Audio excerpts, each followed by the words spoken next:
What's going on, everybody? LK here, back at it again with another video, and today some more Dragon Ball FighterZ for y'all.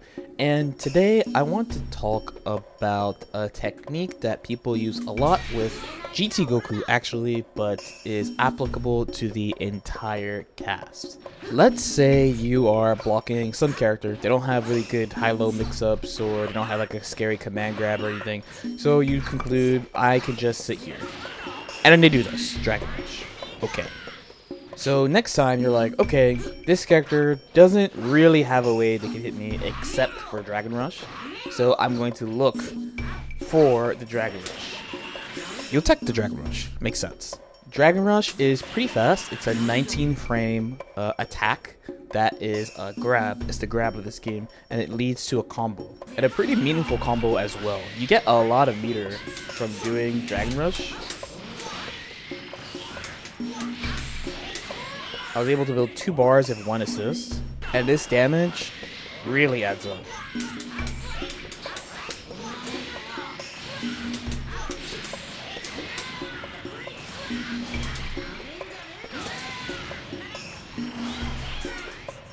So on a cash out like this is about, I want to say, close to 70%. Of course, it's a lot of meter as well, but it just shows you how much damage you can get off Dragon Rush. Now, that being said, though, there are people who are pretty good at rejecting Dragon Rush. So what do we do? One thing that I mentioned in an earlier video is that you could use moves to hit how they tech Dragon Rush. So either using delay moves or 6M or anything like that, you can hit their Dragon Rush tech. So today, I'm going to share another way you can kind of mess with them as far as teching the Dragon Rush. So another way you can alter your Dragon Rush timing and mess with your opponent is that if you feel like they're really focused on looking for the Dragon Rush specifically, and it's not really like a timing thing. So for example, the method we mentioned before, this partly relies on us kind of knowing that they're teching with a specific timing all the time. It's also a check to see whether or not they're actually reacting to what they're doing, or they're looking for some timing of, if they Dragon Rush, I'm just going to press the button. If not, I'm going to press the button anyway. Now, GT Goku, in my opinion, is the best at this alternative method that we're about to use. We're going to put in a tricky animation before we do the Dragon Rush to kind of mess with our opponent. Players call this the Kara Dragon Cancel. So if you don't know what a Kara Cancel is, it's you take some move with a large startup. In this case, we're going to be using Power Pole here. And before the move actually starts up, we're going to cancel it into something else. So simply, we're going to cancel this into this.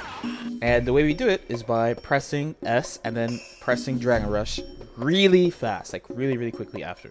So here you can see he's kind of small, but you could, there it is.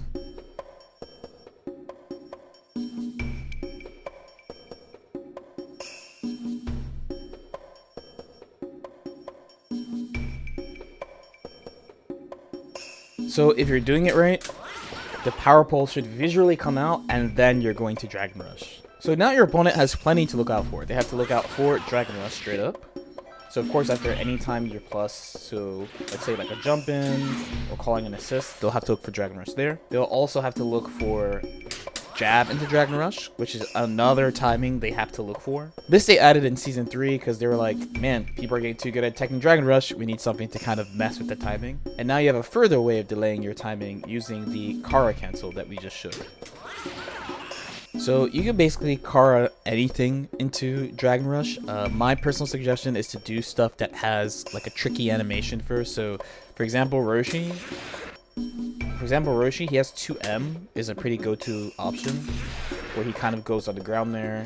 Another cute little tidbit too is if you have a large advancing move, you can use that into Kara Dragon Rush to go into a really big Dragon Rush, but in this game, it's not as useful as other fighting games. So for example, your Dragon Rush is already advancing pretty far. Roshi can do it from around here.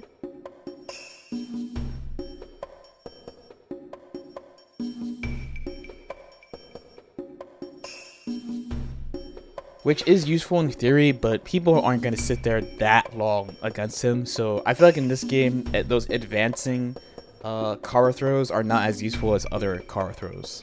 But yes, hopefully that helped. So this is another way you can trick and mess with your opponent with Dragon Rush. If you're primarily an online player, you probably don't need to use this because I think like on PSN, for example, Dragon Rush is basically an unsealable command grab. But if you want it to like help mix up your game a little bit, then by all means, and it's applicable to basically everybody in the cast. But I personally recommend it mostly if you feel like your opponent is teching like all of your Dragon Rushes, or if you play a character that doesn't have like a good cross up or command grab or something like that, then you can use the card Dragon Rush as another option to help open up your opponents. As usual, if you guys have any questions or comments as well, definitely feel free to leave them in the comment section below. Like and subscribe if you feel like it, and I'll see you guys next time. Peace out.